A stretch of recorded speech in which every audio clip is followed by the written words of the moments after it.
Un 2025 positivo per Azove, l'organizzazione di produttori di carni bovine del Veneto. È cresciuto del 20% il fatturato, effetto delle maggiori vendite interne ed estere e dei bovini da ristallo. Per il quinto anno consecutivo il bilancio si è chiuso in positivo, destinando un conguaglio agli oltre 50 soci. Il 2026 per il settore si è presentato complesso. La grande distribuzione preme per ribassare i prezzi e gli allevatori non ci stanno. Il rincaro dei costi energetici non li aiuta.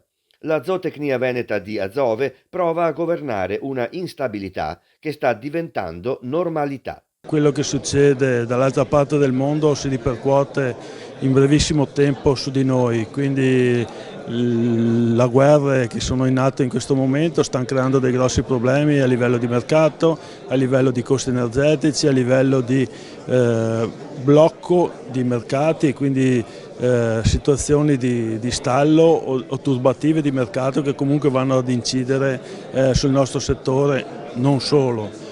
Quindi di fronte a cambi repentini diventa difficile reagire perché noi abbiamo dei cicli di produzione che minimo sono 7-8 mesi, quindi se la cosa mi cambia nell'arco di 15 giorni, un mese, diventa difficile fare proiezioni sul futuro, quindi è più un atto di fede che di ragionamento.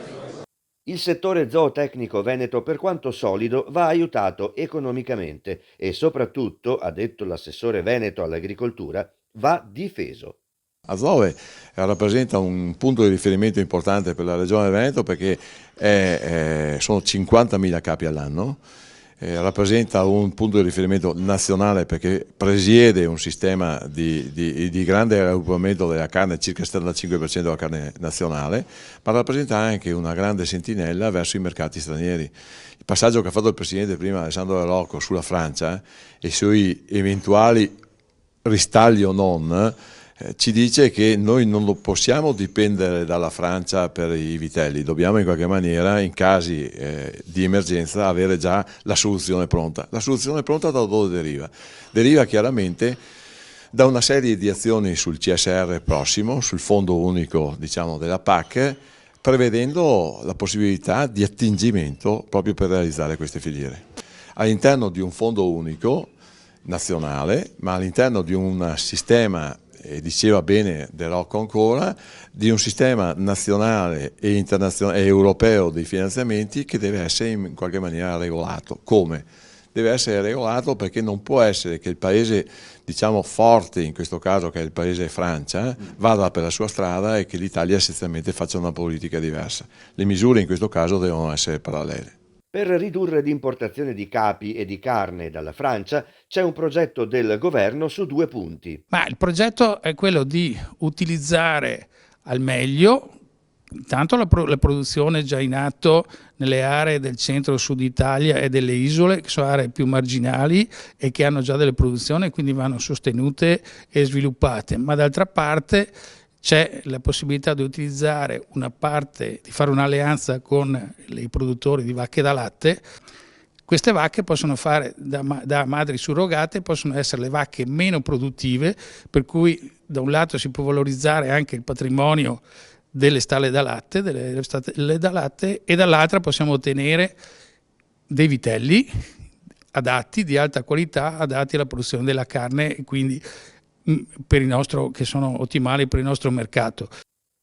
In questo 2026 così instabile, la direttrice generale di Azove, Michela Tedesco, ha proposto ai soci lo strumento finanziario chiamato confirming, che permetterà agli allevatori l'incasso delle fatture prima dei classici 30 giorni.